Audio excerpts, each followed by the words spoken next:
On se retrouve aujourd'hui pour une vidéo assez importante puisque je vous partage une nouvelle fois une de mes performances faites en trading sur la journée du 28 septembre comme vous pouvez le voir sur les screenshots sur l'écran. On commence évidemment par les preuves parce que c'est important de justifier les performances et les arguments que je vais mettre en avant dans cette vidéo et vous pouvez constater donc que c'était une performance uniquement faite sur le Dow Jones, donc qui est un indice américain. Et cette journée du 28 septembre a été assez prolifique. Pourquoi? Parce que le Dow Jones a mis en place un rebond de 1000 points. Donc 1000 points, c'est énorme en une journée. En ce moment, on a beaucoup de volatilité. Avec une stratégie précise que je vais vous partager tout au long de la vidéo, on peut profiter de ce genre de rebond avec les bons signaux, les bonnes zones de prix, etc.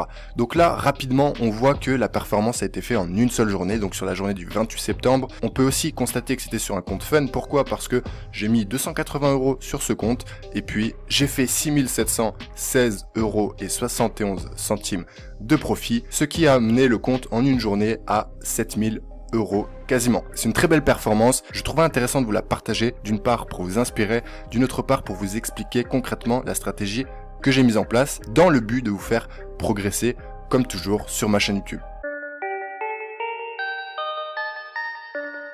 On va tout de suite rentrer dans le vif du sujet et on va se mettre sur le Dow Jones comme vous pouvez le constater ici. Et là on est en mensuel au niveau de l'unité de temps. Comme d'habitude les amis, je commence toujours en mensuel pour analyser un graphique et pour en tirer un scénario probable à venir. En mensuel, il y avait deux choses intéressantes à constater. Premièrement, une zone forte. Je ne trade jamais sans zone forte en grosse unité de temps parce que sinon je trouve que c'est trop hasardeux et les faux signaux sont beaucoup trop présents, d'accord?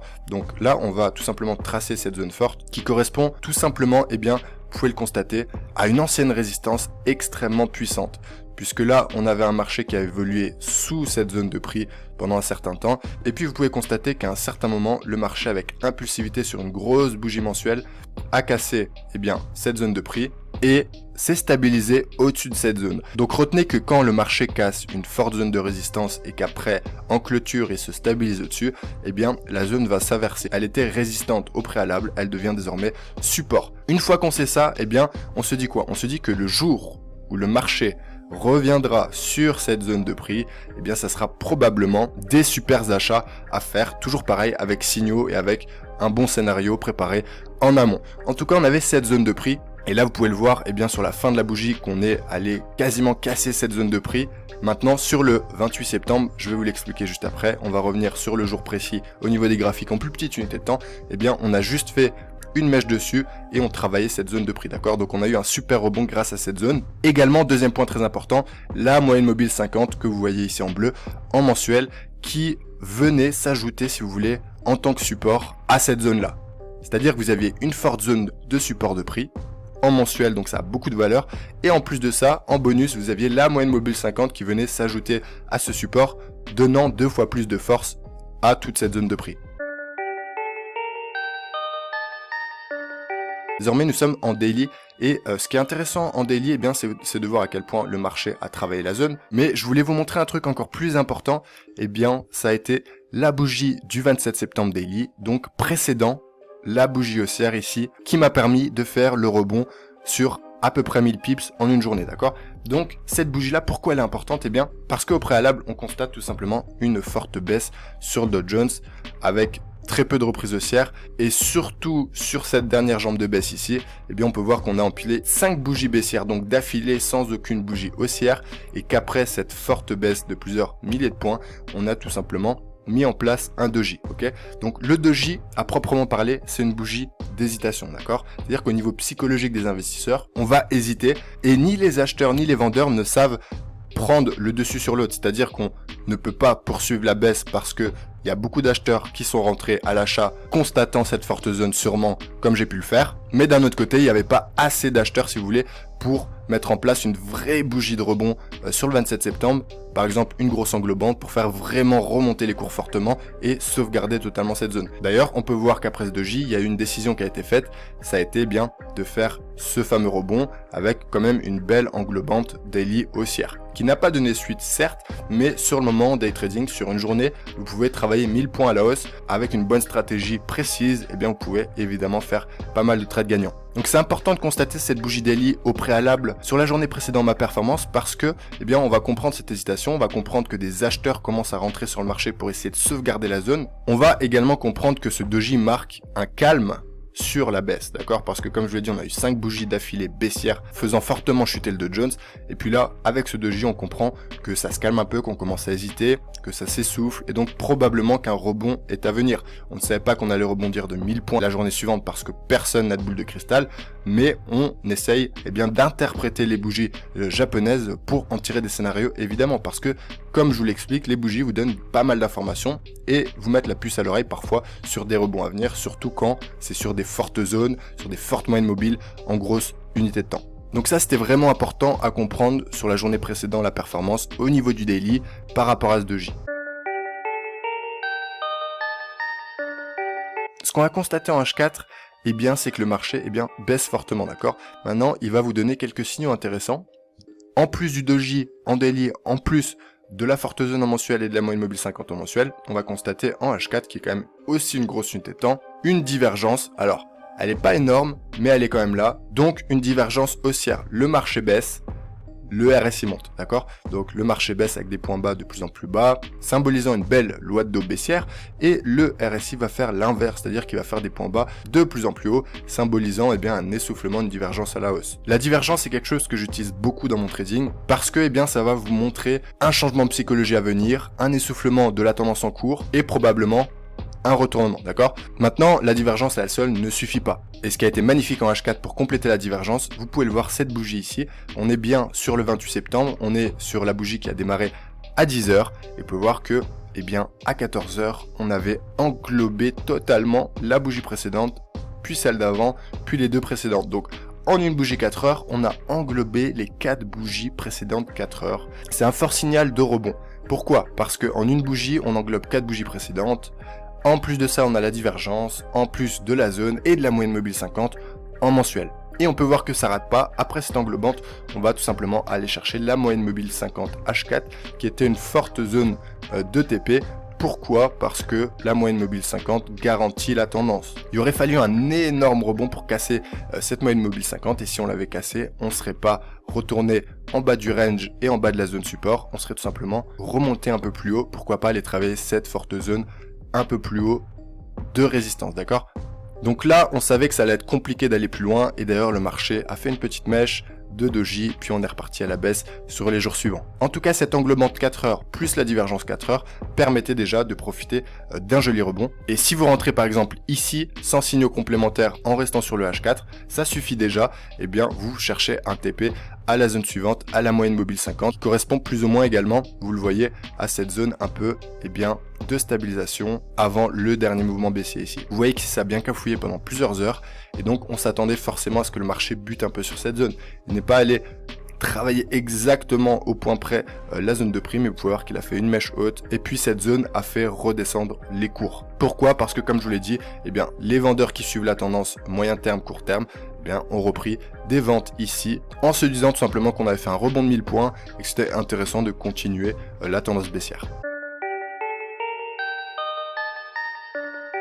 On se retrouve maintenant sur le H1 et sur le H1 pareil, on va avoir d'autres informations complémentaires au H4. On va retrouver également les amis une divergence plutôt plate cette fois sur le H1, vous pouvez le voir. Sur le graphique, on a toujours un marché qui descend, d'accord, qui descend jusqu'au 28 septembre et on peut voir que sur le RSI, globalement on est plat. On n'a pas un marché qui descend comme ça comme sur les graphiques, on a un marché plat, c'est-à-dire que les points bas à chaque fois vont être plat, d'accord? Donc on va avoir ce point bas ici qui correspond à celui-là, on va avoir ce point bas ici qui est en effet plus bas que l'autre, mais par contre à partir d'ici, vous pouvez le voir que les points bas ici sont plus bas que les précédents sur le graphique, par contre tous les points bas ici sont plus hauts que les deux précédents. Donc on a une divergence plutôt légèrement haussière, voire plate, et c'est pareil, comme sur le 4 heures, ça montre un essoufflement du marché, ça montre probablement un petit rebond à venir.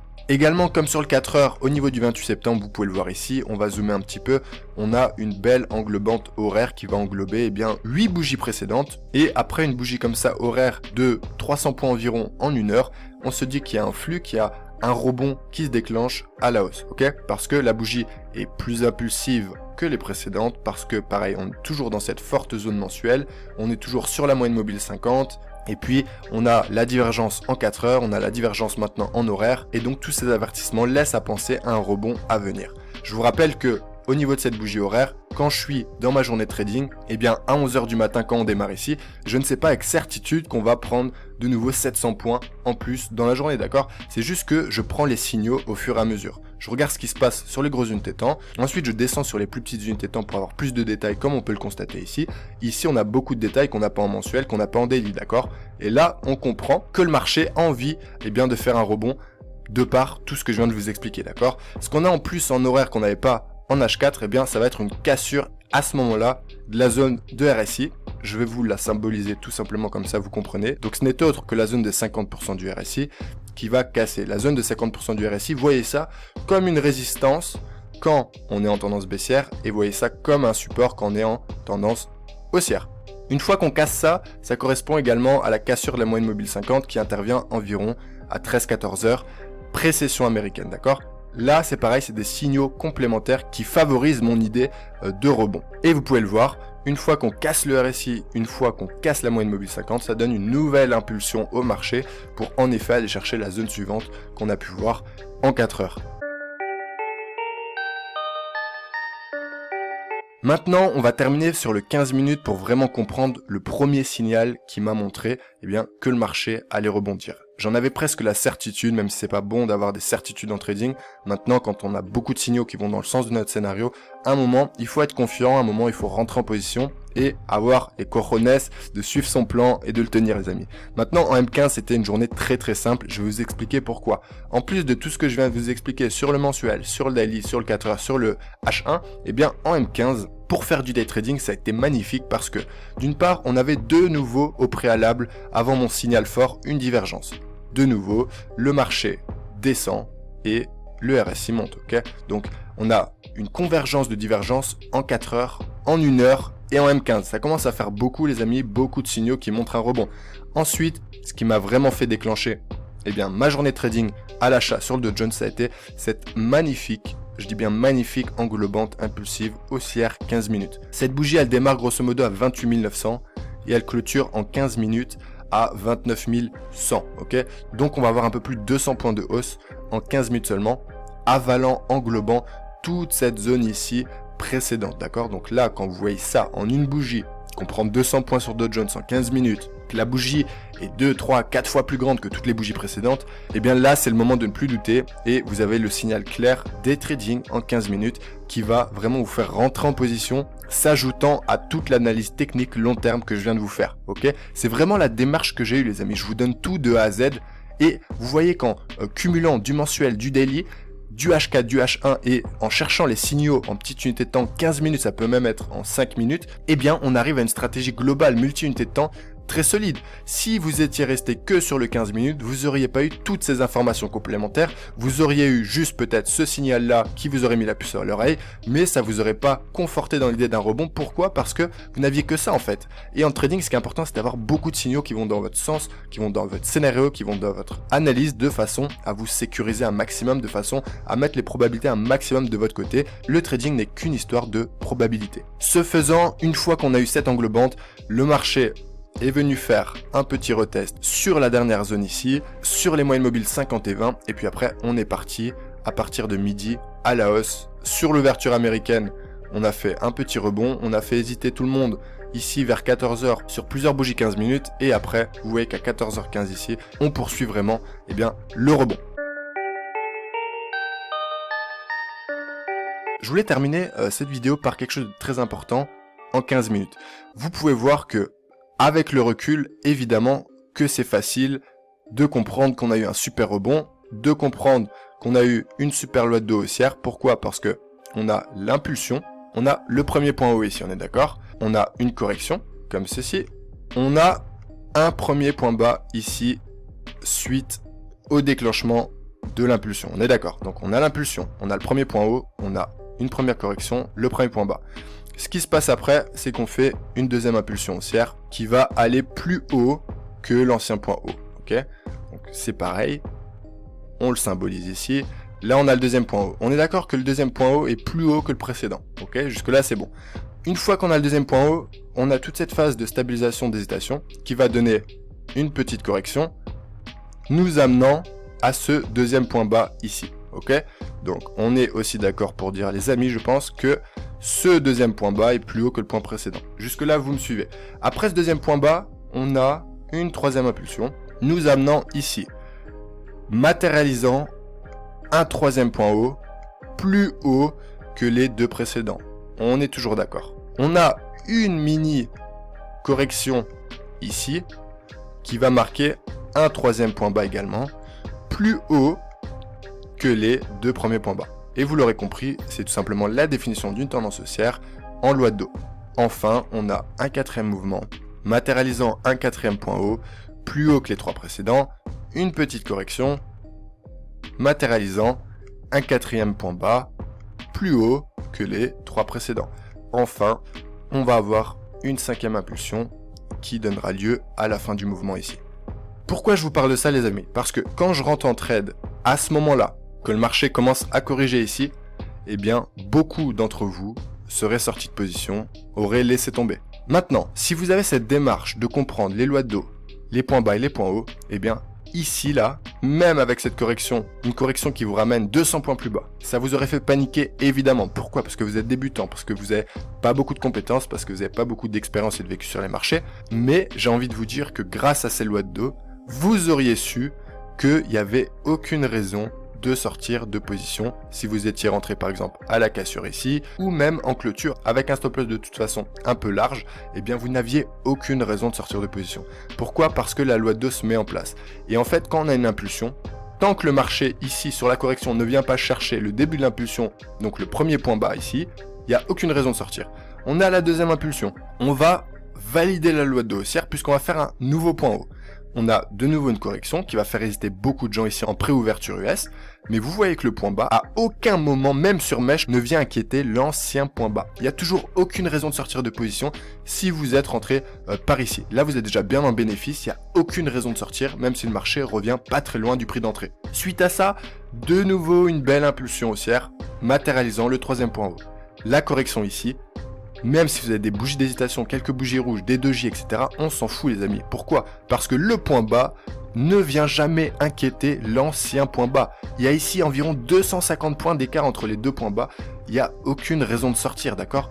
Et en fait, c'est comme ça tout le long. Et pourquoi je vous en parle? Parce que tout le long, vous avez des impulsions, des corrections, des impulsions, des corrections, mais à chaque fois avec un respect excellent de la loi de dos haussière. Ce qui fait que d'une part, vous n'avez aucune raison de sortir si vous entrez au début de la tendance, donc vous devez profiter, tant que la loi de dos n'est pas inversée, vous devez profiter de tout le mouvement en tenant votre position. Les amis, tenir une position un jour, c'est pas non plus sorcier, ça vous donne 1000 points sur ce rebond ici, et en fait, le seul moment où vous devez sortir de position et vous calmer sur les achats, c'est quand on va inverser la loi de dos ici.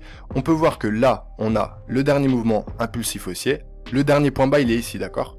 Une fois que, à ce moment-là, on casse l'ancien point bas avec cette bougie impulsive baissière, ici, seulement ici, ça marque la fin du rebond. Donc seulement ici, vous arrêtez, eh bien, soit de renforcer sur les impulsions, soit vous sortez totalement de position. Ok? Donc si vous êtes rentré à la clôture 15 minutes ici, vous rentrez à 29 100, vous sortez ici, dès qu'on casse ici, ou alors même en clôture ici.